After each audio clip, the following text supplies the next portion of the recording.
রাস শুনতে গেলে রাস শোনবার পূর্বে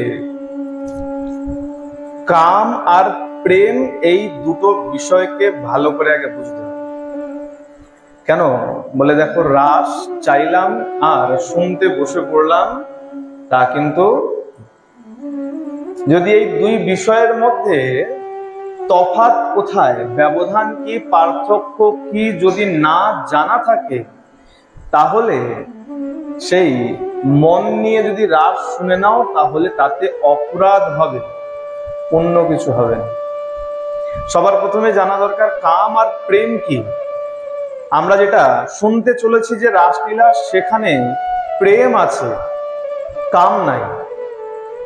আর কাম আর প্রেম কেমন? কাম আর প্রেম দুটোকে দেখতে একই রকম। যে মূল্য জানে না, তার হাতে যদি একটা সোনার টুকরো ধরিয়ে দাও আর একটা লোহার টুকরো ধরিয়ে দাও, সে কি বিচার করবে? যে জানে না, মূল্য বোঝে না, তার কাছে দুটোই এক। কি সোনার একটা টুকরো আর কি লোহার একটা টুকরো। ঠিক তেমন যে জানে না, যে বোঝে না, তার কাছে কাম আর প্রেম একই বলে মনে হয়। আমরা মনে করবো সংসারে এই যে কত প্রেম চলছে, বলে না এটা প্রেম নয়, এটাকে দেখলে প্রেমের মতন, দেখলে সোনার মতন, কিন্তু এটা সোনা নয়। তাই খুব সুন্দর বলা হলো, কাম প্রেম দোহাকার বিভিন্ন লক্ষণ, লৌহ আর হেম জইছে স্বরূপে বিলক্ষণ। কাম প্রেম দোহাকার বিভিন্ন লক্ষণ, লক্ষণ বিভিন্ন আছে। সোনার যদি আমরা লক্ষণ বলতে বলি, বলবে মূল্য অনেক বেশি লোহার থেকে। স্বর্ণের মধ্যে উজ্জ্বলতা আছে, লোহার মধ্যে উজ্জ্বলতা নাই, বিভিন্ন লক্ষণ আছে। ঠিক তেমন কাম প্রেম দোহাকার বিভিন্ন লক্ষণ, লক্ষণ বিভিন্ন আছে। কেমন? লৌহ আর হেম জইছে স্বরূপে বিলক্ষণ। দেখতে একই যেরকম লোহা আর সোনা, ঠিক তেমন কাম আর প্রেমকেও দেখতে একই রকম, কিন্তু তার লক্ষণ দেখে বুঝতে হবে, চিনতে হবে কোনটা কাম আর কোনটা প্রেম। কাম কোনটা? বলে যার মধ্যে চাহিদা আছে, চাহক আছে, বাসনা আছে। আর যে বাসনা ফুরিয়ে গেলে তার চাহিদাও সমাপ্ত হয়ে যায়, সেটা হলো কাম। যতক্ষণ বাবা মা সুযোগ সুবিধা দিতে পারছে ততক্ষণ খুব ভালো। আর যেই মুহূর্তে পিতামাতা সন্তানের ইচ্ছা পূর্তি করতে পারে না, তখনই বলে পিতামাতা খারাপ। ওই দেখো পাশের বাড়ির বাবা কত সুন্দর ওকে জামা কাপড় কিনে দিয়েছে, তুমি তো আমাকে পারলে না। যেই মুহূর্তে তোমার চাহিদা পূরণ হয় না, সেই মুহূর্তে তার থেকে ভালোবাসাও, তথাকথিত প্রেম যাকে বলছো, সেটাও কিন্তু সঙ্গে সঙ্গে সমাপ্ত। সুতরাং এই জগতে আমি একটা ছোট্ট উদাহরণ দিলাম, যে কোনো উদাহরণ, সংসারের যে কোনো উদাহরণ তুলে মিলিয়ে নেবেন, এখানে কাম আছে, প্রেম নাই। এতটুকু পর্যন্ত আমাদের মধ্যে কাম বাসনা। চন্দ্রমাকে ভালোবাসি কেন? চন্দ্রমা বড় মিঠেল আলো দেয় তাই। কালকে থেকে চন্দ্রমা যদি সূর্যের মতন প্রখর তাপ দিতে আরম্ভ করে, ভালোবাসবেন? ভালোবাসবো আমরা? তাহলে এইখানেও কাম বাসনা আছে। সুতরাং বর্তমান এই যে সংসার, এই সংসারের মধ্যে তুমি যদি খোঁজো তাহলে প্রেম খুঁজে পাবে না। প্রেম কোথায় আছে? বলে প্রেম একমাত্র আমার প্রাণ গোবিন্দের চরণে আছে। প্রেম সে হলো, প্রেম যদি পেতে চাও, বলে দেখো একটু সহজভাবে বুঝবেন, সব থেকে সুখীকে যদি প্রশ্ন করা হয়, সুখী ব্যক্তি যদি খুঁজে পেতে চাও, বলে যে সর্বত্যাগী, গৃহত্যাগী, বনে ঘুরে বেড়াচ্ছে, জঙ্গলের মধ্যে থেকে থেকে ভজনা করছে, পাহাড় পর্বতে গিয়ে তপস্যা করছে, তাকে গিয়ে জিজ্ঞাসা করো সুখ কি, আর সেই হলো সব থেকে বড় সুখ। 3 তলা বাড়ি, 2টো গাড়ি, তারপরেও বলে রাত্রবেলা ঘুম হয় না, শান্তি নাই। কেন? এত সুখ, এত কিছু, এত প্রেম, এত ভালোবাসা। বলে না বাবা, এইখানে প্রেম নাই, এখানে কাম আছে। যখন তোমার প্রয়োজন ফুরিয়ে যাবে তখন তোমার প্রেম ভালোবাসাও নিমেষের মধ্যে উঠে যাবে। বলে না, যতক্ষণ রথ আছে ততক্ষণ সংসার তোমাকে ভালোবাসে, আর রথ নেই তো তোমার প্রতি ভালোবাসাও, যাকে দেখলে মনে করছো খুব ভালোবাসে খুব ভালোবাসে, 2 মাস বিছানায় পড়ে দেখো ভালোবাসাও কর্পূরের মতন উবে যায়।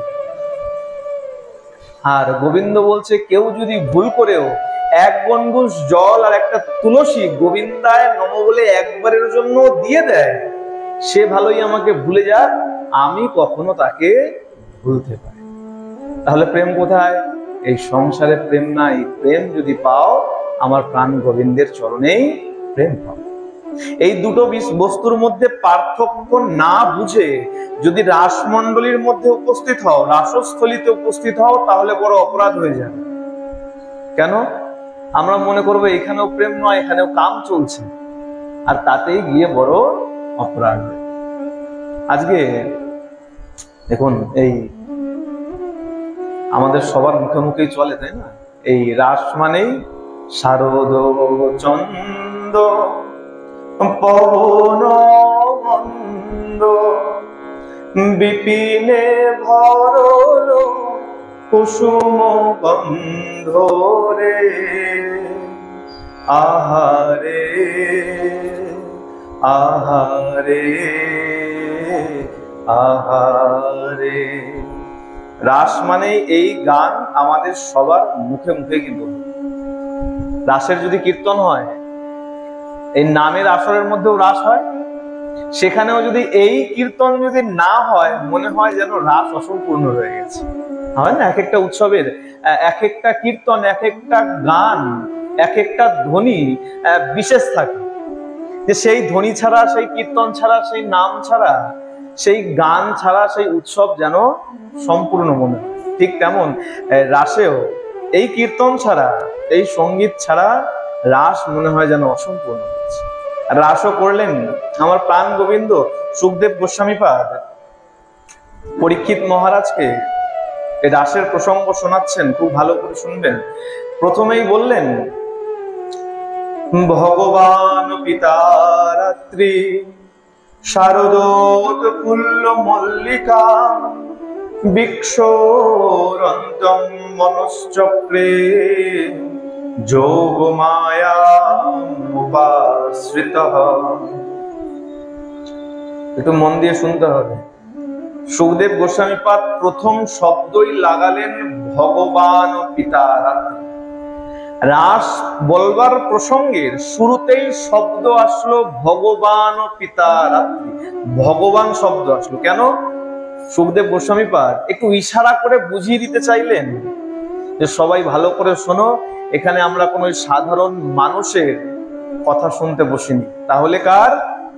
ভগবান, যার পক্ষে সবকিছু সম্ভব, যিনি বীর্যবান, বীর্যবানের সামর্থ্য, যিনি সামর্থ্যবান, আমরা তার কথা আজকে শুনতে আরম্ভ করেছি। তাই প্রথম শব্দ দিলেন ভগবান পিতা রাত্রি। মহারাজ সাবধানে শুনবেন, আমরা যে কোনো সাধারণ পুরুষের কথা শুনছি না, উত্তম পুরুষ আর একমাত্র পুরুষ। পুরুষ বলতে যাকে বোঝায়, বেদে পুরুষ বলতে একজনকে বোঝানো হচ্ছে, তিনি হলেন আমার সাক্ষাৎ ব্রহ্ম, আমার পরমেশ্বর ভগবান শ্রীকৃষ্ণ।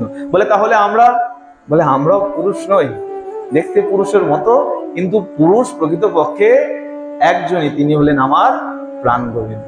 আর তারই প্রসঙ্গ আজকে আমরা শুনতে চলেছি। সময়টা কেমন? শারদোৎফুল্ল মল্লিকা। শরতের এই সুন্দর রজনীতে মল্লিকা ফুটেছে চারদিকে, বনের শোভা আরো বেশি বৃদ্ধি পেয়েছে। আর ঠিক তার মধ্যে ভগবান আজকে এই রজনীতে বংশীর ধ্বনি করেছে। এই বংশীর ধ্বনির মধ্যে একটু ইঙ্গিত আছে। আজকে বংশীর ধ্বনি যখন করেছেন, ব্রজের সবাই কিন্তু শুনতে পারেননি। তাহলে বলছে ভগবান যার মনকে আগে থেকেই গ্রহণ করে রেখেছে, তারাই কেবলমাত্র ভগবানের এই বংশীর ধ্বনি শ্রবণ করতে পেরেছে। কেমন বাজালেন? নিসম্য গীতম তদনঙ্গ বর্ধনম ব্রজ স্ত্রিয় কৃষ্ণা গৃহীত মানসা আজগ্মুরণ্যন্যমলক্ষিতোদ্যমা সযত্র কান্ত জবলোল কুণ্ডলা। বললেন ব্রজস্ত্রীয় কৃষ্ণ গৃহীত মানসা, যাদের মনকে কৃষ্ণ আগে থেকেই গ্রহণ করে রেখেছেন, এই বংশীর নাদ, এই বংশীর ধ্বনি কেবলমাত্র তারাই শুনতে পারেন। বলে বংশী বাজলে তো সবাই শুনতে পারবে? বলে না, ভগবান আজকে বংশী একটু অন্যভাবে বাজিয়েছে। কিভাবে? বলে রাধারানীর রসসুধাকে বাঁশির মধ্যে প্রবিষ্ট করিয়ে যখনই ফুৎকার দিয়েছেন, আর সেই রাধারানীর রসসুধা মিশ্রিত বংশীর ধ্বনি যারা যারা আমার প্রাণ গোবিন্দে মন লাগিয়ে বসে আছে, একমাত্র বংশী তাদের কানে কানে গিয়ে বলেছে, তাড়াতাড়ি চলো, প্রাণ গোবিন্দ তোমাদের ডাকছে। বলে বাবা এটা কেমন হলো? বাঁশি বাজলে সবাই শুনতে পারবে, তো গোবিন্দ বাঁশি বাজালো, আর কেবলমাত্র ওই সখীরাই কেন শুনলো যাদের মন চুরি করেছে? একটু ভালো করে বিচার করবেন। এগুলো অনেকে যুক্তি দেয় তো তাদেরকে বোঝানোর জন্য। আপনি যদি আমেরিকাতে ফোন লাগান, একটা কোড ডায়াল করতে হয়। ফোন নাম্বারের আগে দেখবেন প্লাস সাইন দিয়ে, মানে যোগ চিহ্ন দিয়ে ওইখানকার যে কোড আছে। আমাদের যেমন কলকাতায় আগে ছিল না, ল্যান্ডলাইন নাম্বার হলে কি হতো, +033। বলে এটা যদি না দাও তাহলে কলকাতায় ফোন গিয়ে ঢুকবে না। ভালোই তুমি ফোন নাম্বার বাজাও না কেন, ভালোই ফোন নাম্বার টেপো না কেন, যদি +033 না দাও, কলকাতায় কিন্তু ফোন অন্য কোনো দিকে চলে যেতে পারে। আগেকার ছিল না, কি বলতো, এক ফোনের সাথে আরেক ফোন মিলে মিশে, আগে যেটা সমস্যা হতো, ভালো করে শোনা যেত না, এর কথা বলো অন্য জায়গায় চলে যেত। এই যে কোড 033, এটা না ডাললে যেমন কলকাতায় কল এসে ঢুকবে না। আজকে গোবিন্দ কি করেছেন, ভালো করে অন্যদিন বাঁশি বাজান, কিন্তু আজকে বাঁশি বাজানোর পূর্বে রাধারানীর অমৃত, রসসুধামৃত আজকে বংশীর মধ্যে প্রবিষ্ট করিয়ে, ওই কোড ডালার মতন রসসুধা বংশীতে প্রবিষ্ট করিয়ে যেই ফুৎকার দিয়েছেন, ঠিক তেমন কলকাতায় গিয়ে ফোন বেজে উঠেছে। সুতরাং মানে কি হলো, যাদের যাদের মনকে গোবিন্দ আগের থেকেই হরণ করে গ্রহণ করে রেখেছেন, কেবলমাত্র বংশী তাদের কানে কানে গিয়ে বলল যে গোবিন্দ তোমাদেরকে ডাকছে, আর বিলম্ব। এমনি এমনি নয়, তাহলে তো সবাই শুনতে পারতো, গোবিন্দ বাঁশি বাজালে সবাই শুনতে পারত। আর গোবিন্দ দেখুন কেমন, বলে রাত্রবেলা কাকে কাকে নিমন্ত্রণ করতে যাব, এসো এসো এসো এসো, এক তো গোপী নয়, হাজারো হাজারো গোপী। বলে ভালো, তার থেকে আমার কাছে ভালো নিমন্ত্রণ পত্র আছে। আরে ভালোই, গোবিন্দর কাছে যদি তখন ফোন থাকতো, না ফোন করতো, তখন তো আর ফোন ছিল না যে ফোন চেপে বলবে সখী তাড়াতাড়ি চলে এসো। বলে ফোনের থেকে উত্তম বস্তু আছে কি? বলে ফোনে তো বারবার করে একটা একটা করে নাম্বার ডায়াল করে করে ডাকতে হবে, আর গোবিন্দের কাছে এত উন্নত মানের ফোন আছে, বংশীরূপী ফোন। বলে একবার ফুৎকার দিলে পরেই সব সখীদের কাছে অটোমেটিক আমার কল পৌঁছে। যখনই ধ্বনিত করলেন আর সখীরা ছুটতে আরম্ভ করলেন, সখীদের অবস্থা কেমন? বলে কেউ যে যে কর্মে ব্যস্ত ছিল, কেউ দহন করছিল, কেউ শিশুকে স্তনদুগ্ধ পান করাচ্ছিল, কেউ স্বামীর সেবা করছিল, যে যে কাজ করছিল, যে অবস্থায় ছিল, সেই অবস্থায় ছেড়ে ছুটতে লেগেছে। দুহন্ত বীর্যযু কাশ্চিদ দোহম হিত্বা সমুৎসুকা পয়োধিসৃত্য সংজাবমানো দশ্বা পরাযযু। দোহন্ত, দহন করছিলেন, কাশ্চিদ দোহম হিত্বা সমুৎসুকা, কেউ স্বামীর পতির সেবা করছিলেন, কেউ শিশুকে দুগ্ধ পান করাচ্ছিলেন। সেই দুগ্ধ পান করাতে করাতেই সেই সন্তানকে বিছানার মধ্যে, শয্যার মধ্যে শায়িত করেই ছুটতে লেগেছেন।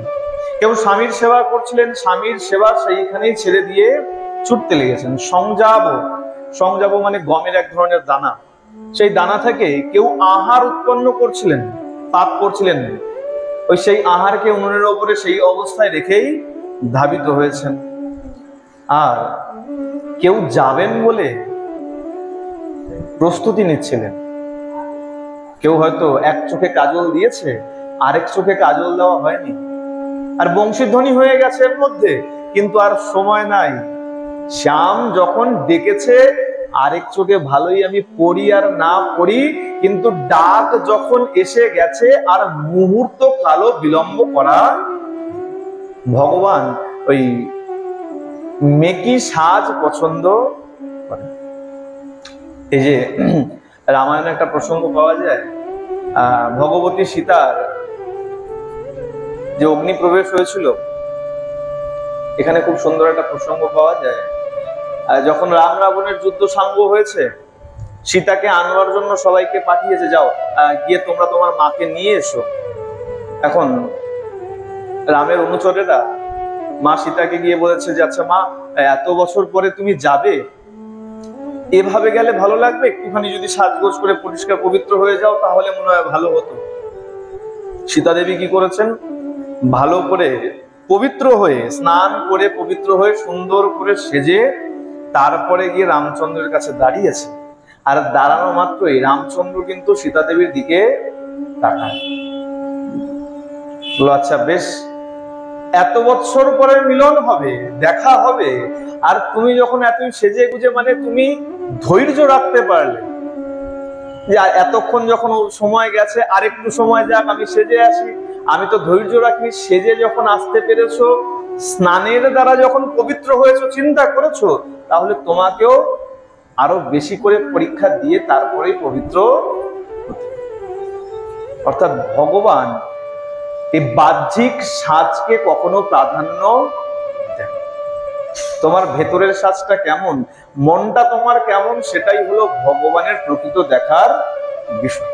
আজকে গোপীরা কি করলেন, সঙ্গে সঙ্গে যে যেমন সেজেছিলেন, হ্যাঁ, কাশ্চিদ লিম্পন্ত প্রমিজ্জন্ত হন্যা অঞ্জন্ত কাশ্য লোচনে ব্যস্ত বস্ত্রাভরণা কাশ্চিদ কৃষ্ণ কান্তিকম যজো। কেউ গালের লালিমাকে ঠোঁটে লাগিয়ে নিয়েছেন, কেউ ঠোঁটের লালিমাকে গালের মধ্যে মেখে নিয়েছেন, কেউ এক কানে কুণ্ডল পরেছেন, তো কেউ এক কালে কুণ্ডল পরেন। আর ব্যস্ত অস্ত ভরণা, আস্ত ব্যস্ত হয়ে ভালো করে পোশাকও পরিধান করতে পারেন নাই। পোশাক পরতে বিলম্ব হবে চিন্তা করে মায়েদের পোশাক পরতে বিলম্ব হয়, আর যে যেমন পোশাক পরিধান করেছিলেন সেই অবস্থায় আজকে ছুটতে লেগেছে। আর বলছে দেখো বনের পথ তো খুব সাংঘাতিক, এমন নয় যে বনের পথ খুব সুগম, দুর্গম পথ, তার মধ্যে অনেক হিংস্র পশু রয়েছে, আর অন্ধকারের মধ্যে হয়তো ভালো দেখাও না যেতে পারে, কিন্তু তারা সেগুলো চিন্তা করে। কিছু সখী তো চলতে আরম্ভ করেছে, কিছু সখীকে তাদের গৃহের আত্মীয় স্বজনেরা আটকে নিয়েছে। যখনই যাবেন বলে উদ্যত হয়েছে, পতি হোক, শ্বশুর হোক, ভাই ভ্রাতা বন্ধু যাই হোক, আত্মীয় পরিজনেরা আটকে নিয়েছে। আর যখন আটকে নিয়েছেন, এই সখীদের মধ্যে কৃষ্ণের বিরহ এত হয়েছে, ওই ঘরের মধ্যেই সখীরা বসে আজকে গোবিন্দের ধ্যান করতে আরম্ভ করেছে। ধ্যান করতে লেগেছেন যে হে গোবিন্দ, হে প্রাণনাথ, এই আমরা এমন অবস্থার মধ্যে আছি, আমরা তো এখন যেতে পারছি না। এই ধ্যান করতে করতে বিরহ জ্বালা এত হয়েছে, কৃষ্ণ বিরহ এত বিরহান্বিত হয়েছে, তাদের যত যত পাপ ছিল এই বিরহ জ্বালায় সেই পাপ ভস্মীভূত হয়েছে। এবার ধ্যান করতে করতে হঠাৎ করে ধ্যানের মধ্যেই ভগবানকে যখন দর্শন করতে লাভ করেছে, যখনই ভগবানকে দর্শন করছে, ভগবানকে ধ্যানের মধ্যে দর্শন করে তাদের এত খুশি হয়েছে, এত আনন্দ হয়েছে, এত আনন্দ হয়েছে, আনন্দ হওয়ার সাথে সাথেই তাদের যত যত পূর্ণ ফল ছিল সেই পূর্ণ ফলও ভস্মীভূত হয়ে গেছে। মানে পাপ আর পুণ্য দুয়ের ঊর্ধ্বে তারা উঠে গেল। যতক্ষণ পাপ আছে ততক্ষণ এই দেহ পাবে, আর যতক্ষণ পুণ্য আছে ততক্ষণ এই দেহ পাবে। এই দেহ কি? এই দেহ হলো বন্ধনের কারণ, আর কিছু নয়। একটা পাখিকে ভালোই তুমি সোনার খাঁচায় রাখো, হীরা মণি মাণিক্য সব পেঁচানো আছে খাঁচার মধ্যে, এই সেই খাঁচাতেই রাখো, আর তুমি পাখিটাকে একটা লোহার খাঁচাতেই রাখো, দুটোই তো বন্ধন। দুটোই তো বন্ধন। নাকি সোনার খাঁচায় থাকলে পরে সেটা বন্ধন নয়? বলে না, দুটোই বন্ধন। ঠিক তেমন ভালোই পাপ করো আর ভালোই পুণ্য করো, যেটাই করো না কেন দুটোই কিন্তু বন্ধনের কারণ। পুণ্য করলে পরে সেই পুণ্যের ফল ভোগ করবার জন্য দেহ পাবে, আর পাপ করলে পরে তাও ভোগ করবার জন্য দেহ পাবে। কর্মকে ভাগ করা যায়। কর্মের প্রথম ভাগ হলো সঞ্চিত। যত যত কর্ম করেছি সবে স্টক করে রেখেছি। যত আমার কর্ম ভালো হোক আর খারাপ হোক, সেটা স্টক করে রেখেছি, জমা আছে। তার মধ্যে যতটা ভোগ করবার জন্য এই দেহ পেয়েছি তার নাম প্রারব্ধ। আমরা বলি না প্রারব্ধ ভোগ করছি। এই আগের গত জীবনের যে স্টক করা আছে, সঞ্চিত কর্ম যেটা আছে, তার থেকে যতটুকু ভোগ করবার জন্য এই দেহ পেয়েছি তার নাম প্রারব্ধ। আর যেটা এখন করে চলেছি সেটা হলো ক্রিয়মান, করছি, মানে জমা করে চলেছি, করছি, যেটা তাকে বলা হয় ক্রিয়মান। আর মরার আগ পর্যন্ত যা করব তার নাম পরিশ্রমান। এটা উপনিষদের বিষয়। বলে যেটাই করো না কেন তাতেই বন্ধন হবে। বলে তাহলে করব কি? বাঁচতে হলে কর্ম করতেই হবে। আগামী দিনে সূর্য যদি দেখি তাহলে খেতেও হবে, পড়তেও হবে, ঘুমাতেও হবে, কাজও করতে হবে। তাহলে তো আবার বন্ধন। বলে না, শোনো, ভালো করে শোনো, যদি সেই কর্মকে তুমি ভগবানের চরণে নিয়োজিত করে দিতে পারো তার ফলকে, তাহলে তার আর বন্ধন থাকবে। এক আচার্য খুব সুন্দর বুঝিয়েছেন। বলে দেখো, এটা কেমন জানো? এটা হলো একটা তালার মতন। কর্ম তোমাকে করতেই হবে। কর্ম মনে করো চাবি, চাবি ছাড়া তালা খোলা যায় না। আবার চাবি একটাই, এমন কোনো তালা নেই যে এক চাবি দিয়ে খুলবে তো আরেক চাবি দিয়ে বন্ধ হবে, তাই তো নয়। একটা তালা, চাবি একটাই হবে যেটা দিয়ে খুলবে। কর্ম তোমাকে করতেই হবে। এইবার ভালো করে বোঝো, তালার মধ্যে যখন চাবি ঢোকাবে, একদিকে ঢোকালেই বন্ধ, আর আরেক দিকে ঢোকালে, একদিকে ঘুরলে পরেই সংসার, আর যদি সংসারের দিক থেকে মুখটা ঘুরিয়ে অপর দিকে চলে যাও তাহলেই মুক্তি। তার মানে তাহলেই গোবিন্দের পাদ কর্ম লাভ হয়ে যাবে। প্রেম সে বলো। তো এখানেই পার্থক্য। আমরা কর্ম করি কোন দিকে? মনে করুন ডান আর বাম। ডান দিকে ঘুরলে সংসার, আর বাম দিকে ঘুরলে আমার প্রাণ গোবিন্দ। গোপীরা কি করেছে? বলে গোপীরা সংসারের দিকে মুখ ঘুরায়নি, তাহলে বাম দিকে মুখ ঘুরিয়েছে আমার প্রাণ গোবিন্দের দিকে। যাই কর্ম করছে, হাতে কর্ম করছে, দহন করছিল, দহন করতে করতে দহন পাত্র সেইখানেই ছেড়ে দিয়ে চলে পড়েছে। রন্ধনশালায় দুগ্ধ বসানো আছে, দুগ্ধ পড়ে যাবে, পুড়ে যাবে, নষ্ট হয়ে যাবে, চিন্তা করেন নাই, সেইখানেই রেখে দিয়ে ছুটে গেছে। কেউ গাভীদেরকে আহার দিচ্ছিল, গাভীদের কাজ পর্যন্ত যেতে পারেনি, সেইখানেই ওই জাবরের ঝুড়ি রেখে দিয়ে আরম্ভ করেছে হাট। কেউ স্বামীর সেবা করছিল, কেউ শ্বশুরের সেবা করছিল। তাহলে কর্মের ফলের চিন্তা কোন দিকে? বলে যাই করি না কেন আমার চিন্তা গোবিন্দের। এখন বলে যেভাবেই তুমি কর্ম করো চিন্তনে, ফলের চিন্তা না করে, বলে যা হবে গোবিন্দ তোমার, ভালো হলেও তোমার, খারাপ হলেও তোমার। কিন্তু আমাদের চিন্তাটা উল্টো। খারাপ বলে হে গোবিন্দ কেন তুমি করলে, কেন আমার এমন হলো? আর যদি ভালো হয়, বলে আমার কপালে লেখা ছিল, তাই তো। যদি ভালো হয় আমার কপালে ছিল তাই পেয়েছি।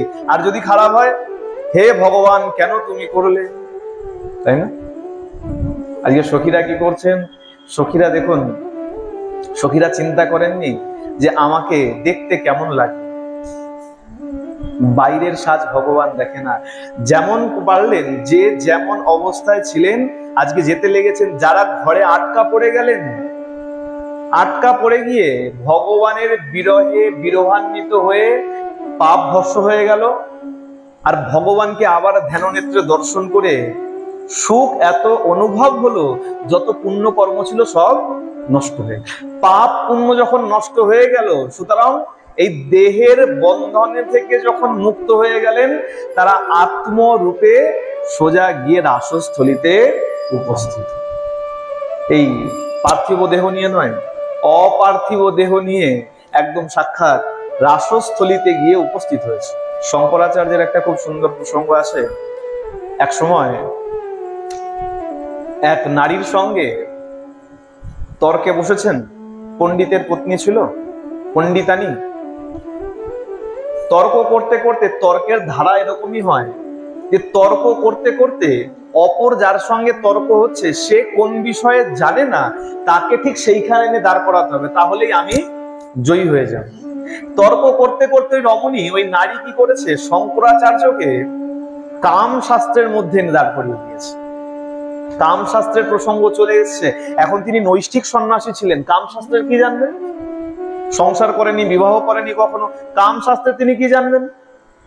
এখন শঙ্করাচার্য দেখছেন এত ভারী বিপদ, আমি নৈষ্ঠিক সন্ন্যাসী, কাম সম্পর্কে আমার তো কোনো জ্ঞান নাই, তাহলে কি করা যায়? তিনি বলেছেন, আচ্ছা বেশ, এইখানেই এই তর্কের বিশ্রাম দেওয়া হোক, আমাকে 1 মাস সময় দেওয়া হোক, 1 মাস পরে আবার এইখানে এসে এই তর্ক আরম্ভ হয়। ভালো কথা।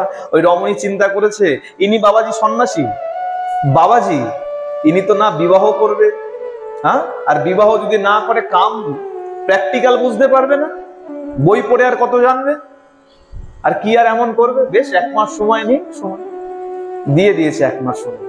শঙ্করাচার্য কি করেছেন, আশ্রমে গেছেন, আর সংবাদ পেয়েছেন কামরূপ রাজ্যের রাজা দেহত্যাগ করেছেন।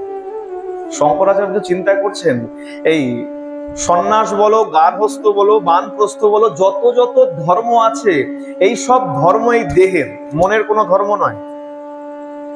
তাহলে কি করা যায়, এই দেহটাকে আমি এখানেই ত্যাগ করে দিই। শিষ্যদেরকে বলেছে, শোন, আমি 1 মাসের জন্য যাচ্ছি, আমার এই দেহটাকে তেলের মধ্যে চুবিয়ে রেখে দে, 1 মাস পরে আমি আবার ফিরে আসব। সত্য ঘটনা, মন দিয়ে শুনুন। শঙ্করাচার্য সেই দেহকে সেখানেই ছেড়ে দিয়েছেন, শিষ্যরা সেই দেহকে তেলের মধ্যে চুবিয়ে রেখেছেন, আত্মরূপে আত্মরূপে কামরূপ রাজ্যের রাজার মধ্যে গিয়ে প্রবেশ করে গেছে। এতক্ষণ যারা সবাই কাঁদছিল, রাজা মারা গেছে, রাজা মারা গেছে, হঠাৎ করে রাজা উঠে বসেছে। প্রকৃত রাজা তো উঠে বসেন নাই, কে বসেছেন? শঙ্করাচার্য। শঙ্করাচার্য 1 মাস ব্যাপী রাজার দেহের মধ্যে অবস্থান করে সম্পূর্ণ কাম শাস্ত্র, একদম ওই থিওরি বলুন, প্র্যাকটিক্যাল বলুন, সবকিছু একদম ভালো করে বুঝে নিয়েছে। আবার 1 মাস যখন গেছে, রাজার দেহকে ত্যাগ করে দিয়েছে, রাজা যথারীতি মারা গেছে। আর এদিকে আবার তিনি ফিরে এসে নিজের দেহে প্রবিষ্ট হয়ে ওই রমণীর সঙ্গে কাম শাস্ত্রে তর্ক করে তিনি জয়লাভ করেছেন। এই যে যোগীরা যেমন যোগ সাধনার দ্বারা নিজেদের দেহকে কোথাও ছেড়ে দিয়ে কোথাও চলে যেতে পারেন, গোপীরাও ঠিক তেমন ভগবানের বিরহে, ভগবানের সুখ অনুভূতির দ্বারা নিজেদের দেহকে ওই গৃহের মধ্যেই ত্যাগ করে আত্মরূপে অপার্থিব দেহ নিয়ে আজকে সোজা রাসমণ্ডলীতে গিয়ে উপস্থিত হয়েছে। আর খুব ভালো কথা, গিয়ে যখনই দাঁড়িয়েছেন, ভগবান তো প্রথমে খুব সুন্দর করে স্বাগতম করেছেন, তাই না? প্রথমে যখনই গিয়ে দাঁড়িয়েছেন, খুব সুন্দর করে স্বাগতম করেছেন, এসো এসো, স্বাগতম স্বাগতম। আচ্ছা, এই হঠাৎ করে এই মধ্য রজনীতে কি কারণে তোমাদের এখানে আগমন? চিন্তা করুন। আপনাদের সবার বাড়িতে গিয়ে গিয়ে নিমন্ত্রণ পত্র দিয়ে আসলাম, আগামীকাল আমার বাড়িতে উৎসব আছে, সবাই আসবেন, প্রসাদ গ্রহণ করবেন। আর আগামীকাল যখন আপনারা গিয়ে দাঁড়াবেন, তখন আমি যদি বলি, ও মা, আজকে আমার বাড়িতে কেন এসছো? তখন কেমন লাগবে? বলে, সে কি বাবা, কালকে এত ঘটা করে কার্ড দিয়ে আসলে, তাতে ডেট লেখা আছে আগামীকাল, তা আমরা তো তোমার এই নিমন্ত্রণ পত্র পেয়ে এসছি। তখন কি অবস্থা হয়? ঠিক তেমন সখীদের অবস্থা। কেন? বলে, নিমন্ত্রণ পত্র সেরেছো তুমি, নিমন্ত্রণ পত্র কি বংশীর ধ্বনি, সবার কানে গিয়ে গিয়ে বলেছে গোবিন্দ তোমাদের ডাকছে, বিলম্ব করো না। আর এখন এসে যখন দাঁড়িয়েছি আর তুমি জিজ্ঞাসা করছো কি কারণ? স্বাগতম মহাভাগা প্রিয়ম কিম করবানিব ব্রজস্যানাময়ং কুচিৎ ব্রতাগমন কারণম। কি কারণ তোমরা এখানে এসছো? ব্রজের সব শুভ তো? ব্রজে কোনো আপদ বিপদ হয়নি তো যে মধ্য রজনীতে তোমরা এই বনের মধ্যে এসে উপস্থিত হয়েছো? আর তার থেকে বড় কথা, এই বনপথে কত হিংস্র জন্তু আছে, সেই হিংস্র জন্তুকে উপেক্ষা করে তোমরা এইখানে এসে উপস্থিত হলে কি ব্যাপার? শোনো, এই বিলম্ব করো না, এভাবে এই রজনীতে তোমাদের এখানে আসা উচিত নয়। দেখো, ঘরে পতিদেব আছে, পুত্র আছে, স্বামী আছে, শ্বশুর আছে, আত্মীয় পরিজন আছে, সবাই চিন্তা করছে, সবাই খোঁজাখুঁজি করছে। আমার মনে হয় তোমাদের তাড়াতাড়ি ফিরে যাওয়া ভালো। ওহো, আচ্ছা আচ্ছা, বুঝতে পেরেছি। আজকের রজনীতে এই বনের শোভা অতি অদ্ভুত। আজকের যে রজনী, আর আজকের রজনীকে ভগবান তার কৃপা দৃষ্টি দ্বারা আর যোগমায়ার দ্বারা একটু বিশেষভাবে রচনা করেছেন। অন্য দিনের মতন রচনা করেন নাই, বিশেষভাবে রচনা করেছেন। চন্দ্রমার যে আভা মনে হচ্ছে অন্য দিনের থেকে একটু বেশি মিঠেল। চারদিকে ডালে ডালে শাখায় শাখায় আজকে ফুল ফুটে আছে, সুন্দর সৌরভ গন্ধ ছড়িয়ে আছে চারদিকে, এত মনোরম সেই বাতাবরণ। গোবিন্দ বলছে আচ্ছা আচ্ছা, বুঝতে পেরেছি, তোমরা বনের শোভা দেখবার জন্য মনে হয় এই বনে এসছো। আচ্ছা বেশ, শোনো, অনেকটা সময় হলো, এক কাজ করো, তোমরা তাড়াতাড়ি গৃহে ফিরে যাও। সবাই খুঁজতে লাগবে, আর যদি তোমাদেরকে গৃহে দেখতে না পায় তাহলে পরে চিন্তা করবে।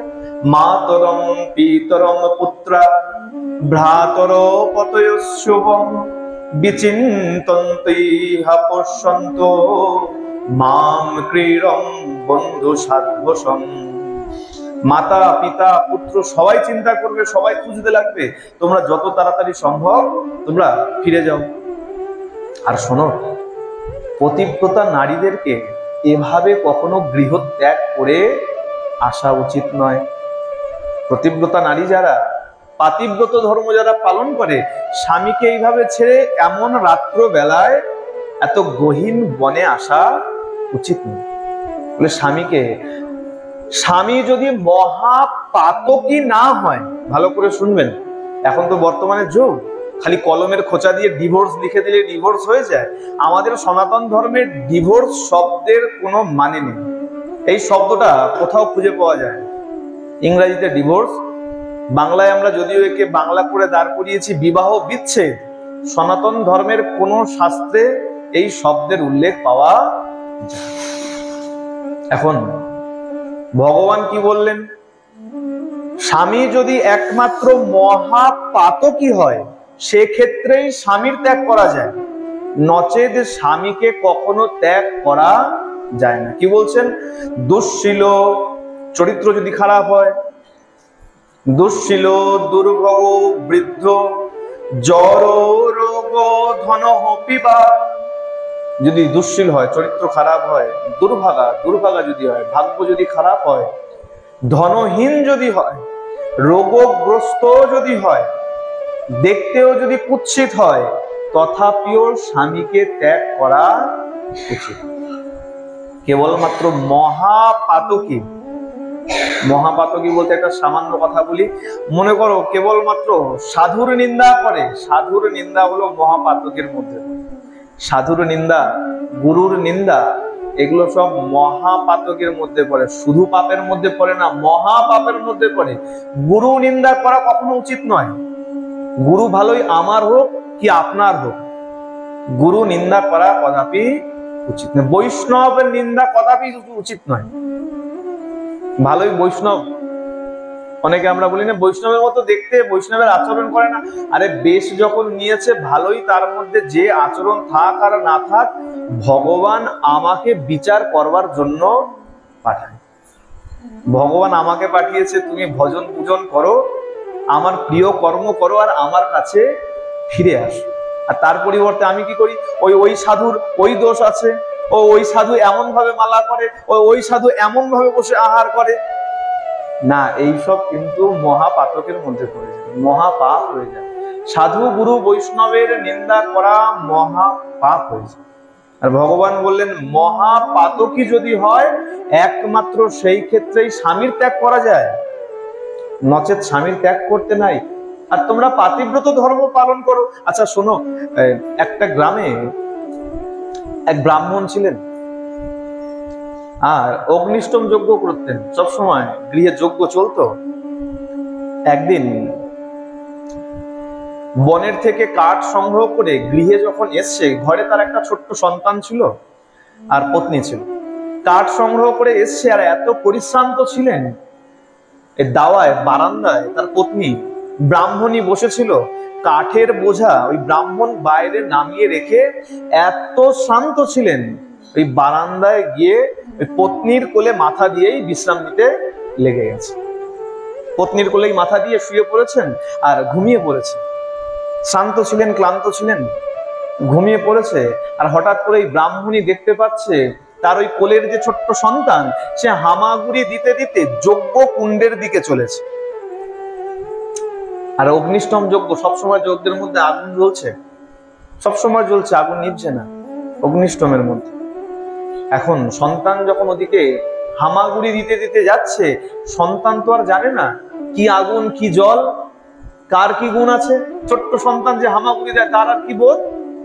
এখন ওই ব্রাহ্মণী চিন্তা করছে, হে ভগবান, এখন আমি কি করি? সন্তানকে যদি রক্ষা করতে যাই তাহলে স্বামীর সেবায় ব্যাঘাত হবে। পাতিব্রত ধর্ম, স্বামীর সেবা আগে। স্বামী সবেমাত্র শয়নে গেছেন, বিশ্রাম নিতে লেগেছেন, এখনো স্বামীকে যদি এই অবস্থায় তুলে দেই, তিনি পরিশ্রান্ত, নিদ্রায় ব্যাঘাত হবে, অপরাধ হয়ে যাবে, পাতিব্রত ধর্ম নষ্ট হয়ে যাবে। কি করি? তখন কি করেছে? মনে মন ওই রমণী ভগবানের কাছে, অগ্নিদেবের কাছে হাত জোর করে বিনতি নিবেদন করেছেন যে হে অগ্নিদেব, আমি যদি আমার পাতিব্রত ধর্মে অটুট থাকি, আমার পাতিব্রত ধর্ম যদি সত্য হয়, আমার পাতিব্রত ধর্মের ক্ষেত্রে আপনি আমার সন্তানকে রক্ষা করুন বলে তিনি হাত জোর করে চোখ বন্ধ করে সেখানেই বসে গেছেন। এদিকে সন্তান দেখতে দেখতে সত্য সত্যই ওই কুণ্ডের মধ্যে প্রবেশ করে গেছে। খানিকক্ষণ পরে যখনই তার স্বামীর নিদ্রা ভঙ্গ হয়েছে, ঘুম ভেঙেছে, স্বামী যেই মুহূর্তে উঠে বসেছে, ওই ব্রাহ্মণী তাড়াতাড়ি ছুটে গেছেন অগ্নিকুণ্ডের কাছে। লেলিহান শিখা জ্বলছে তার মধ্যে, আর ছুটে গিয়ে অদ্ভুত দৃশ্য দেখছেন। অগ্নিদেব তো প্রজ্বলিত রয়েছেন, অগ্নি জ্বলছে ঠিকই, কিন্তু তার মধ্যে তার সন্তান মনে হচ্ছে যেন ফুলের চাদরের উপরে বসে রয়েছে। পাতিব্রত ধর্মের কারণে অগ্নিদেব ওই ব্রাহ্মণীর সন্তানকে স্পর্শ পর্যন্ত করতে পারে। প্রেম সে বলো, আর একটু জোরে তো বলো। শোনো সখীরা, এটা হলো পাতিব্রত ধর্ম। যাও, তাড়াতাড়ি ফিরে যাও, সবাই তোমাদের জন্য অপেক্ষা করছে। এখন চিন্তা করুন, নিমন্ত্রিত হয়ে আসার পর যদি এইভাবে তিরস্কৃত হতে হয়, তখন কার কিরকম অবস্থা হয়? সখীরা সব মাথা নিচু করে দাঁড়িয়ে আছে। সখীরা বলছেন যে হে শ্যাম সুন্দর, এমন কটু বাক্য বলা তোমার উচিত নয়।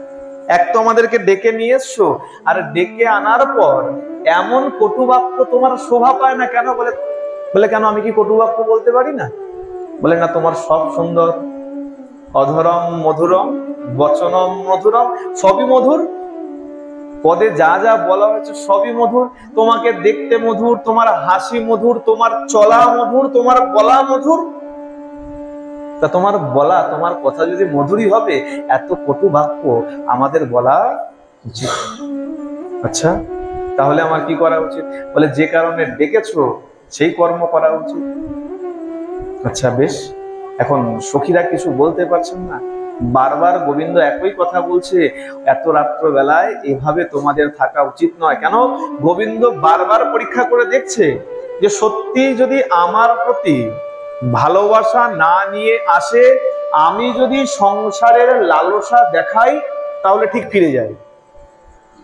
সংসারের লোভ দেখালে পরে স্বামীর কথা বললে, শ্বশুর মশাইয়ের কথা বললে, সন্তানের কথা বললে ঠিক ফিরে যাবে। বারবার লোভ দেখাচ্ছেন, লালসা দেখাচ্ছেন। এখন সখীদের অবস্থা কেমন? সখীরা কেউ মাথা নিচু করে দাঁড়িয়ে আছে, আবার কেউ অভিমানে পায়ের আঙুল দিয়ে, বৃদ্ধাঙ্গুলির নখ দিয়ে মাটি খুঁড়ে যাচ্ছে। কেন? ডেকে আনলে আর এখন বলছো ফিরে যেতে। ফিরে যাব কোথায়? ফিরে যাওয়ার যে জায়গা ছিল নিজেদের হাতেই তো সব বন্ধ করে দিয়ে এসেছি। ফিরে যাব বলে তো আর আমরা আসি নাই। তাহলে আচ্ছা শোনো, দেখুন জ্ঞান তো খালি ভগবানের কাছে আছে তা তো নয়। বলে যে জনা কৃষ্ণ ভজে সে বড় চতুর। সখীদের কাছেও জ্ঞানের কিন্তু কমতি নাই। বলে শোনো শ্যাম সুন্দর, তুমি যেমন একটা উপমা দিলে, তা আমরা কিছু বলতে চাই। প্রথমত গলার থেকে শব্দ বেরোচ্ছে না কেন? দুঃখে। ডেকে এনেছে আর এখন আবার ফিরে যেতে বলছে, যাব কোথায়? দুঃখে কথা বেরোচ্ছে না। এদিকে বলে আমরাও কিছু বলতে চাই। বলে বলো, তোমরা আমার জন্য কি এমন করেছো যে তোমরা যা চাইবে মিষ্টি কথা বলতে শুনবে, তা আমাকে মিষ্টি বলতে হবে? বলে কেন? আমরা সর্বস্ব ত্যাগ করে এসেছি। বলে কি এমন ত্যাগ করেছো? আমরা তো চিন্তা করি সবকিছু ত্যাগের কথা, একবার চিন্তা করুন। গোপীরা বলছে কেন? আত্মীয় পরিজন যারা আমাদেরকে ঠাই মনে করি তাদেরকে ত্যাগ তো করেছি। দ্বিতীয়ত একবার বিচার করে দেখো, যোগীগণ যোগ সাধনা করার পর সন্ন্যাস, দেখা যায় বর্তমান সমাজে কোন ব্যক্তি সন্ন্যাস গ্রহণের পরেও সংসারের প্রতি এত টান থাকে, সন্ন্যাসী হওয়ার পরেও আবার সংসারে ফিরে আসে। দণ্ড নিয়ে নিয়েছে, কমণ্ডলু নিয়ে নিয়েছে, সন্ন্যাস গ্রহণ করে নিয়েছে, তারপরেও সংসারের প্রতি আকৃষ্টতা এমন থাকে, সংসারে ফিরে আসে। আর আমরা সেই সংসারকে সম্পূর্ণভাবে ত্যাগ করে চলে এসেছি। চিন্তা করিনি স্বামী কি বলবে, শ্বশুর মশাই কি বলবে। আচ্ছা আরেকটু বিচার করো, ছোট্ট যে সন্তান আমার কোলের সন্তান, যার কাছে মাতৃ দুগ্ধই শেষ কথা, যার আহারের দ্বিতীয় কিছু নাই, তার কি হবে সে কথাও আমরা চিন্তা করিনি। তাকেও বিছানার মধ্যে শায়িত রেখে আমরা ফিরে এসেছি, তোমার কাছে চলে এসেছি। আর তুমি যদি বলো এভাবে ফিরে যেতে, আচ্ছা আমাদের কিছু বলার আছে, তুমিও তো আমাদেরকে উপদেশ দিলে, এরকম আমরাও একটা কাহিনী শোনাতে চাই। গোবিন্দকে বলছেন সখীরা। বলে হ্যাঁ হ্যাঁ বলো। বলে শোনো, এক গ্রামে এক ব্যক্তি ছিল, দরিদ্র ব্যক্তি, কর্ম করত, সামান্য আয় উপার্জন করত, আর তা দিয়েই নিজের সংসার দিন গুজরান করত। তো হঠাৎ করে বাইরে থেকে কোনো কাজের ডাক এসছে, বিদেশ থেকে। এখন যায় না, দেখবেন আমেরিকা চলে যায়, লন্ডন চলে যায়, ইনকাম করে মোটা উপার্জন করে নিয়ে আসে দেশে। অনেক আগের কথা। সেই ব্যক্তির বাইরে কোথাও কাজের ডাক এসছে কোথাও থেকে। তা সে কি করেছে, তার স্ত্রীকে বলছে যে শোনো, আমাকে তো এই কাজের জন্য এই 2 বছর 4 বছর 5 বছরের জন্য বাইরে যেতে হবে, তা আমি বাইরে যাচ্ছি, তুমি নিজের খেয়াল রেখো, আমি একটু আয় উপার্জন করে নিয়ে আসি, তাহলে আমাদের জীবনটা সুষ্ঠুভাবে সম্পূর্ণভাবে চলবে। তা পত্নী বলছে আচ্ছা তুমি যদি চলে যাও তাহলে আমার পাতিব্রত ধর্মের কি হবে? ঘুম থেকে উঠে আগে স্বামীর সেবা করি, তুমি যদি না থাকো তাহলে আমি কি করে করবো? আমার পাতিব্রত ধর্ম কি হবে? খাওয়ার আগে আমি তোমাকে খাইয়ে তারপরে খাই, তোমার সেবা আগে তারপরে। বলে শোনো, আয় উপার্জন না করলেও চলবে না। আচ্ছা একটা কাজ করো, আমি তোমাকে একটা আমার অবিকল বিগ্রহ বানিয়ে দিয়ে যাচ্ছি, সুন্দর একটা মাটির বিগ্রহ, একদম স্বামীর মতন বানিয়ে দিয়ে তুমি এর সেবা পূজা করবে, এর দর্শন করবে, তাহলে তুমি তোমার পাতিব্রত ধর্ম ঠিক থাকে। বেশ, মূর্তি বানিয়ে দিয়ে চলে গেছেন। ওই মূর্তির সেবা করে, পূজা করে, পাতিব্রত ধর্ম টিকিয়ে রেখেছে। ওই 2 বছর 4 বছর 5 বছর পরে আজকে ওই স্বামী দেবতা, পতি দেবতা ফিরে এসছে। এদিকে পত্নী ঘরের মধ্যে বসে দরজা বন্ধ করে ওই স্বামীর পূজা করছে। মনে করুন পঞ্চপ্রচারে, ষোড়শোপচারে যেমন করে, মনে করুন মধ্যাহ্নে ভোগ লাগাচ্ছে, মনে করুন। এখন স্বামী ফিরে এসছে, স্বামী ফিরে এসে দরজা ঠক ঠক করছে, খোলো খোলো তাড়াতাড়ি খোলো, তাড়াতাড়ি খোলো, আমি এসে গেছি, আমি এসে গেছি। আচ্ছা শ্যাম, একটা কথা বলো, ওই রমণীর এখন কি করা উচিত?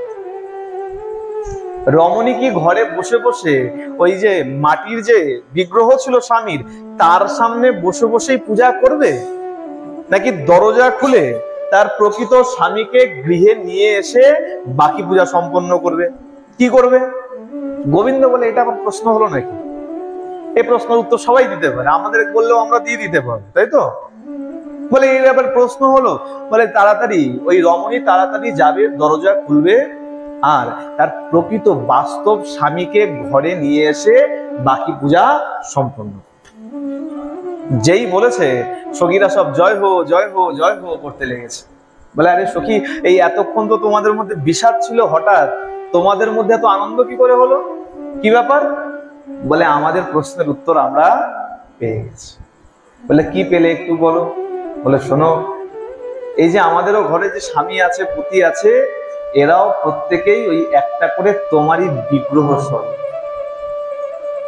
আর যখন বিগ্রহের অতিরিক্ত প্রকৃত স্বামী যখন এসে উপস্থিত হয়েছে, আমরা যখন প্রকৃত স্বামীর সামনে, জগৎপতির সামনে যখন আমরা এসে উপস্থিত হয়েছি, তখন আর ওই মাটির স্বামীতে কি কাজ আছে? সুতরাং আমাদেরকে আর ত্যাগ করো না, আমাদেরকে স্বীকার করো, আমাদেরকে ভজনা করো।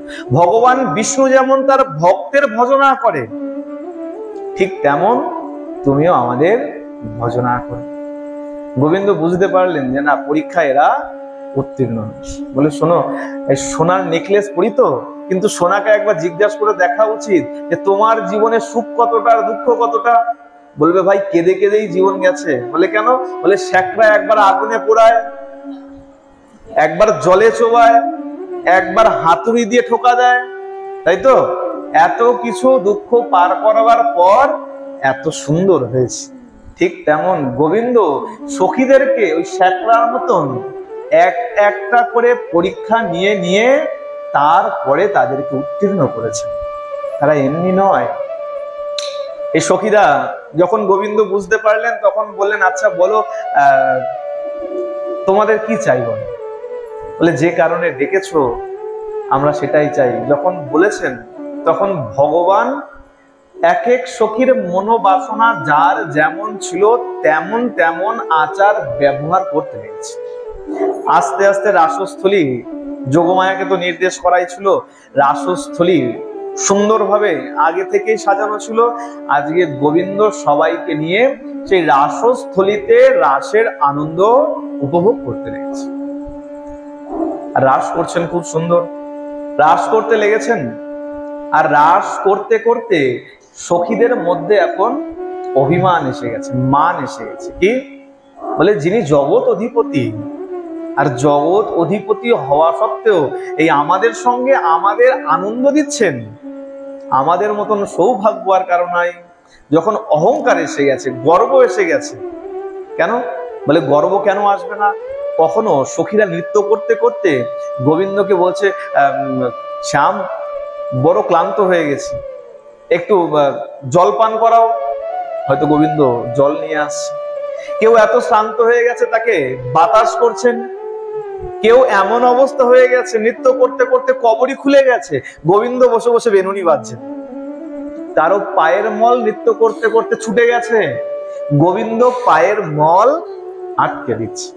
এখন সখীরা চিন্তা করছে, দেখো দেখো, অনন্ত কোটি ব্রহ্মাণ্ডের মালিক আর আমাদের সঙ্গে এভাবে আচরণ করছে, আমাদের কত সৌভাগ্য। যখনই অহংকার এসে গেছে, গর্ব এসে গেছে, দেখতে না দেখতেই ভগবান সেই রাসস্থলীর মধ্য থেকে রাধারানীকে সঙ্গে নিয়ে অন্তর্ধান হয়ে গেছে। অন্তর্ধান হয়ে গেছে। আর যখনই অন্তর্ধান হয়েছে, সখীদের মধ্যে এবার বিরহ জ্বালা আরম্ভ। এই তো ছিল শ্যাম, কোথায় গেল? একে একে বৃক্ষ, তরু, লতা, যমুনা, তুলসী মহারানীকে পর্যন্ত জিজ্ঞাসা করেছেন, পৃথিবী মাকেও পর্যন্ত জিজ্ঞাসা করেছে যে তুমি সবসময় যে ভগবানের চরণকে স্পর্শ করে থাকো, নিশ্চয়ই তুমি তো জানো যে ভগবান আমাদের শ্যাম সুন্দর এখন কোথায় আছে, একটু বলে দাও তিনি কোথায় আছে। হে তুলসী, তুমি তো গোবিন্দের প্রিয়া, তোমাকে এত ভালোবাসে, দয়া করে তুমি বলো যে শ্যাম কোথায়। হে অসত্য, হে পনস, হে কাঁঠাল, হে আম্র, তোমরা বলো। আচার্যরা খুব সুন্দর বলেছে, আমকে গোবিন্দের সঙ্গে মিলিয়ে দিয়েছে। আম্রবৃক্ষকে বলছে তুমি আর আমার শ্যাম তো সমান, কেন? তুমিও রসালো, আমার শ্যাম রসালো। কাঁঠালকে দেখে বলেছে, এগুলো আচার্যগণের আস্বাদন, তো খুব সুন্দর আস্বাদন। কাঁঠালকে দেখে বলেছে যে দেখো তুমি আর আমরা সমান, কেন জানো? তোমার গায়েও কাঁটা আছে। আর কৃষ্ণ বিরহে আমাদেরও রোমকূপ গুলো যেন কাঁটার মতন মনে হচ্ছে। তুমি একটু বলো না, আমাদের শ্যাম সুন্দর কোথায় গেল? এত বিরহ হয়েছে, এক সময় তারা নিজেদের অস্তিত্বকে ভুলে গেছে।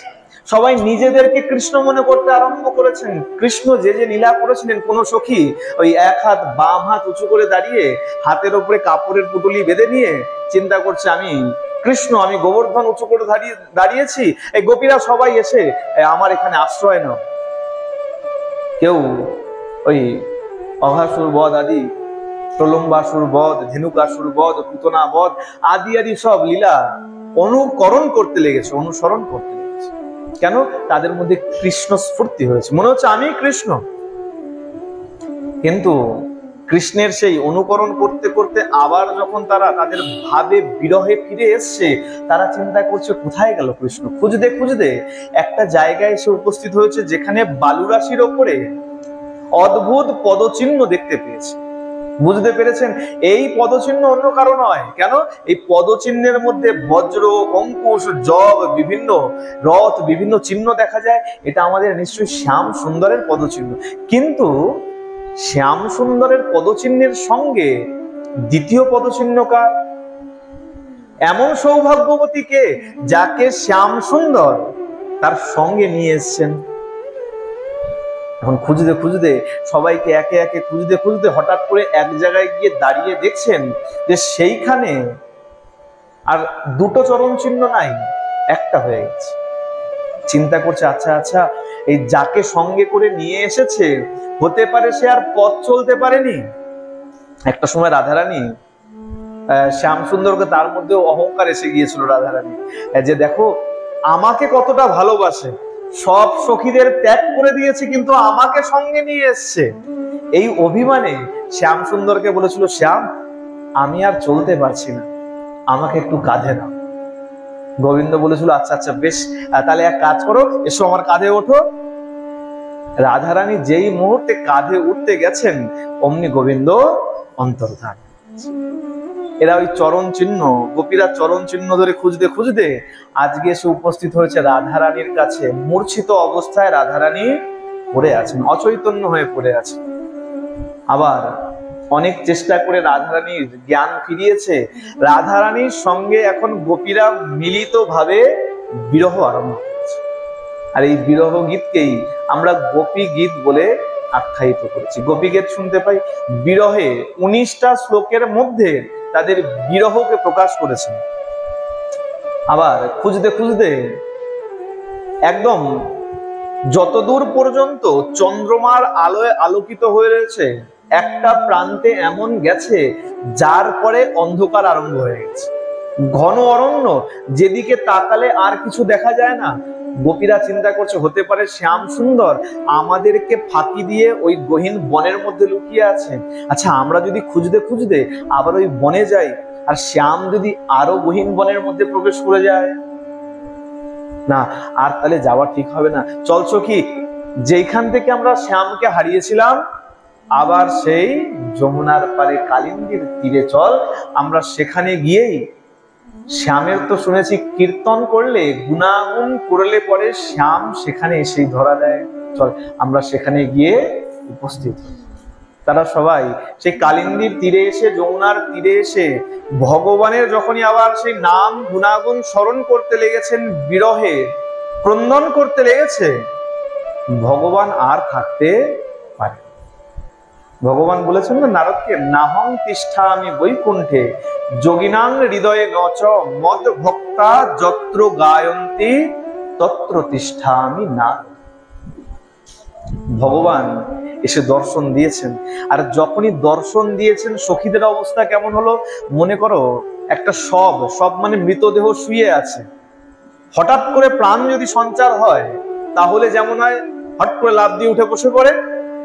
সখীদের মনের অবস্থা যেন তেমন, তারা তড়িৎ গতিতে লম্ফ দিয়ে উঠে আজকে শ্যাম সুন্দরের সঙ্গে মিলিত হতে লেগেছে। হে শ্যাম, আমাদেরকে ছেড়ে তুমি কোথায় গিয়েছিলে? কিন্তু ভগবান তো প্রকৃতস্থ, কোথাও যায় না। ভগবান সর্বত্র বিদ্যমান, ভগবান কিন্তু কোথাও যাননি। তিনি কিন্তু রাসস্থলীতেই ছিলেন, সখীদের পাশে পাশেই ছিলেন, থেকে কি করেছেন দেখেছেন যে আমার বিচ্ছেদে গোপীদের মধ্যে বিরহ জ্বালা কতটা। বলে প্রেমের মধ্যে যদি বিচ্ছেদ না আসে সেই প্রেম কখনো পূর্ণতা পায় না। খালি প্রেম ভালো ভালো ভালো ভালো এরকম কখনো চলতে পারে না। এরকম যদি চলে তাহলে জানবেন একটা সময় এসে এমন বিচ্ছেদ হবে তাকে আর কোনোদিন যোগ লাগানো যাবে। কিন্তু কখনো প্রেম আছে কখনো বিচ্ছেদ আছে, কখনো প্রেম আছে কখনো বিচ্ছেদ আছে, তাহলে সেটা ঠিকঠাক আছে। গোবিন্দ বলছেন আমি কোথাও যাইনি। আচ্ছা মনে করুন এখানে যদি সব ফ্যান বন্ধ করে দেওয়া হয়, সব পাখা বন্ধ করে দিল, তাহলে আমরা কি বলবো যে এখানে পবনদেব নাই? আবার পাখা চালালেই পবনদেব আছে? বলে না, সর্বত্রই পবনদেব বিদ্যমান। এখানে যদি একটা দিয়াশলাইয়ের কাঠি জ্বালানো হয় আগুন জ্বলে উঠবে, আবার ফুদাও নিভে গেল, তার মানে কি অগ্নিদেব আর নাই? বলে না, তাকে প্রকাশ করার একটা মাধ্যম মাত্র দিয়াশলাই, আর কিছু নাই। ঠিক তেমন ভগবান সর্বত্রই বিদ্যমান। কোন আচার্য আস্বাদন করেছিলেন যে গোবিন্দ গোপী সেজে ওই গোপীদের মধ্যেই মিশেছিলেন দেখার জন্য, যে দেখি কোন গোপী ক্রন্দন করছে, কোন গোপীর মধ্যে আমার জন্য কেমন ভাব আছে। ভাবই হলো সব থেকে মুখ্যম বস্তু। পরীক্ষিত মহারাজ সুখদেব গোস্বামীপাদকে প্রশ্ন করেছিলেন যে গোপীরা তো যার বুদ্ধিতে উপপতি হিসাবে ভগবানকে পেতে চেয়েছিলেন, যার বুদ্ধিতে, তাতে ভগবান কেন স্বীকার করলেন? সুখদেব গোস্বামীপাদ বলেছিলেন যে মহারাজ এই প্রসঙ্গে তো আমি আপনাকে আগেই বলে রেখেছিলাম। কোথায়? যখন শিশুপালের কথা বলেছিলাম। ভগবানকে কে কিভাবে ভালোবাসবে সেটা বস্তু নয়, কার মনের মধ্যে ভগবানের চিন্তন হচ্ছে সেটাই হলো মুখ্য বস্তু। ভগবানকে কে ভালোবাসলো আর ভগবানকে কে শত্রুতা করলো সেটা একবার নয়, কার হৃদয়ের মধ্যে ভগবানের ছবি সর্বদা সবসময় আছে সেটাই হলো মুখ্য বস্তু। শিশুপাল তো ভালোবাসেনি, তাহলে তার সাযুজ্য মুক্তি কি করে হলো? দেখুন শিশুপালের কেমন মুক্তি হয়েছিল? সাযুজ্য মুক্তি হয়েছিল। শিশুপাল তো ভালোবাসেনি, তাহলে বলে ভালোই, সে ভালো না বাসুক কিন্তু সবসময় ভগবানকে স্মরণ করতো, তাই তো? আরে কাউকে যদি গালমন্দ করেন আগে তো তার ছবিটাকে মনের মধ্যে আনতে হবে। আপনি পাড়া প্রতিবেশী কাউকে গাল দেবেন কাকে? পাড়া প্রতিবেশীকে। তাকে যদি নাই চোখে দেখেছেন কি করে গাল দেবেন? গালও যদি কাউকে দেন আগে মনের মধ্যে তার প্রতিচ্ছবি স্বরূপটা ফুটে উঠবে, আমি ওই ব্যক্তিকে গাল দিচ্ছি। হ্যাঁ, তাহলে শিশুপালও প্রত্যহ গুনে গুনে গাল পারত, গুনে গুনে গাল পারত। তুলসীদাস বলছে গুনে গুনে শিশুপাল আমার ভগবানকে গাল পারত। তার মানে যখনই গাল দিত তখনই ভগবানের স্বরূপটা কিন্তু শিশুপালের মনের মধ্যে জাগ্রত হতো। আরে ভালোই গাল দিক আর ভালোই ভালোবাসার কথা বলুক, মনের মধ্যে সবসময় ভগবানকে দর্শন করত, এটাই হলো মুখ্য বস্তু। সুতরাং যার বুদ্ধিতে ভজনা করুক আর ভগবান ভেবেই ভজনা করুক, মনের মধ্যে স্মরণে যে গোবিন্দকে তারা ধারণ করেছে এটাই হলো মুখ্য বস্তু। এটাই কারণ ভগবানের সঙ্গে তাদের মিলন। এই যখন আবার বিরহের পর ভগবান আবার সখীদের সঙ্গে গোপীদের সঙ্গে মিলিত হলেন, এর পরবর্তী পর্যায়ে গিয়ে মহারাস আরম্ভ। রাসে গোপী যারা ছিল তারা কারা? বলছে স্বর্ণ সীতাগণ। যখন সীতামায়ের বনবাস হলো, রামচন্দ্র যখন পাতাল প্রবেশ করে গেলেন, ভগবান রামচন্দ্র যখন প্রজাদের উদ্দেশ্যে প্রজাদের হিত কামনায় যজ্ঞ করতেন, আর যজ্ঞে একা বসলে হয় না, বিবাহিত যদি হয়েছে তাহলে যৌথ সপত্নীক যজ্ঞে বসতে হয়। এখন ব্রাহ্মণ মন্ডলী বলেছেন, প্রভু মা সীতা ছাড়া তো যজ্ঞ সম্পূর্ণ হবে না, মা সীতাকে লাগবে। বলে এখন সীতাকে কোথা থেকে আনবো? বলে এক কাজ করুন, স্বর্ণ সীতা নির্মাণ করুন। রামচন্দ্র যতবার প্রজাদের নিমিত্তে যজ্ঞ করেছেন, এক একটা করে সীতার নির্মাণ করেছেন, স্বর্ণ সীতা। একটা স্বর্ণ সীতা একবারই যজ্ঞে বসতে পারবে, দ্বিতীয়বার নয়। এই যে এত এত স্বর্ণ সীতা বানালেন, এই সীতাদেরকে একটা কক্ষে রাখা হয়েছিল। যখন ভগবান লীলা সাঙ্গ করে স্বধাম গমন করছেন, এই স্বর্ণ সীতাগণ এসে রামচন্দ্রের কাছে দাঁড়িয়েছিল, প্রভু আমাদেরকে তো বানালে, কিন্তু আমাদেরকে তো সেবা সুখ দিলে না। রামচন্দ্র বললেন, দেখো আমি মর্যাদা পুরুষোত্তম, এক বই দ্বিতীয় পত্নী ধারণ করব। আচ্ছা বেশ, তোমাদের মনের বাসনাও আমি আগামীতে পূরণ করব, এখন পূরণ হবে না। ওই যে স্বর্ণ সীতাগণ, সেই স্বর্ণ সীতাগণ গোপী হয়ে এসছেন। এই গোপী কোনো সাধারণ গোপী নয়, খালি গোচারণ করেছে আর সেই বাড়ির কন্যা হয়ে গেছে মানে গোপী না। আর এই দণ্ডক বন থেকে যখন রামচন্দ্র যাচ্ছিলেন, সেই বনের যত ঋষি মুনিরা ছিলেন, প্রভু রামচন্দ্রের রূপ দর্শন করে মোহিত হয়ে গিয়েছিলেন, ভগবানের সেবা করতে চেয়েছিলেন। ভগবান বলল, বেশ তোমাদের মনের বাসনাও পূর্ণ করব, কিন্তু এখন সম্ভব নয়। তখন আমি যখন দাপরে গিয়ে কৃষ্ণ হয়ে যখন লীলা করব, তখনও তোমাদের এই মনোবাসনা পূর্ণ। সেই ঋষিগণ আসলেন গোপী হয়ে, একদিনের তপস্যা নয়, হাজার হাজার যুগ যুগ বসে তপস্যা করবার পর এনারা গোপী হয়ে এসছেন। এমন নয় যে 16 মালা জপ করলাম তো আমি গোপী হয়ে গেলাম, বৃন্দাবন বাস করে নিলাম তো গোপী হয়ে গেলাম, এটা নয়। আর বলে দেখো, স্বর্ণ সীতা গেল, দণ্ডক বনের ঋষিরা গেল, আমাদের বেদ বেদান্তের যত মন্ত্র আছে, স্মৃতিরা আছে, এরাও ভগবানের সান্নিধ্য লাভ করতে চেয়েছিল, সেবা করতে চেয়েছিল। যে প্রভু আমরা যদি একটু, আমাদের যদি কৃপা করতেন, আমরা যদি সেবা সুখ অনুভব করতে পারতাম। বলেছিলেন, বেশ তোমাদেরকেও আমি দাপরে যখন কৃষ্ণ হয়ে যাব, তখন তোমাদের এই মনোবাসনা পূর্ণ। সেই স্মৃতিরূপা, শ্রুতিরূপা, মন্ত্ররূপা সেই মন্ত্রেরা সবাই এসে গোপী হয়ে জন্মগ্রহণ করেছেন। অযুত সংখ্যার গোপী ছিল রাসমণ্ডলীতে, একজন দুজন নয়। আর আরেকটু বলা দরকার, আমরা সবাই বলি না, অনেক কটাক্ষ করি, ভগবান রাস করেছে। তোদের কেমন ভগবান? লজ্জাও করে না নিজেদের ধর্ম সম্পর্কে এমন কালিমা লেপন করতে? দ্বিতীয়বার চিন্তা করে না? তাহলে তোদের ভগবান এইভাবে রাস করেছে, এত এত রমণীকে সঙ্গে নিয়ে রাস করেছে। দুটো কথা তাদের জন্য বলার আছে। প্রথম কথা হচ্ছে, ভগবান যখন রাস করেছেন, ভগবানের তখন বয়স কত? 7 বছরের কম বেশি। 7 বছর। আমার মনে হয় সবার অভিজ্ঞতা আছে, 7 বছরের সন্তানের মন কেমন হয়, আচার আচরণ কেমন হয়।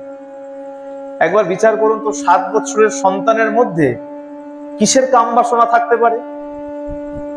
7 বছরের সন্তানের মধ্যে কোন কাম বাসনাটা থাকতে পারে? আর সেই 7 বছরের সন্তান যদি রাস করে, তুমি কি করে বললে যে রমণীদের সঙ্গে রাস বিলাস করছে?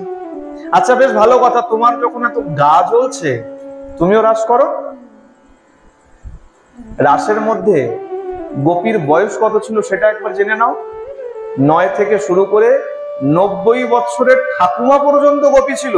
তুমি তো দুর্গাপুজোর সময় তুমি তোমার বাবা মাকেও সঙ্গে করে ঠাকুর দেখতে লজ্জা পাও, হ্যাঁ?